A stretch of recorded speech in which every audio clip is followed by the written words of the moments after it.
बड़ी तवज्जो से सुनता है। दोस्तों, दर्द अल्लाह से बांट लो तो रूह को भी सुकून आ जाता है। कुछ वक्त खुदा को देने से खुद का वक्त सुधर जाता है। तुम्हें मुश्किल में डालने से पहले वो तुम्हें मुश्किल से निकालने का वसीला बनाता है। ऐ दोस्त, गम न करना कि दुनिया तुम्हारे साथ नहीं, बल्कि खुश होना कि दुनिया का मालिक तुम्हारे साथ है।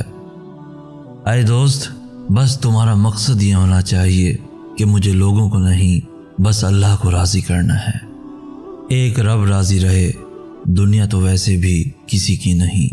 ये लोगों को हंसाने वाले जब अल्लाह से बातें करते हैं तो रो पड़ते हैं।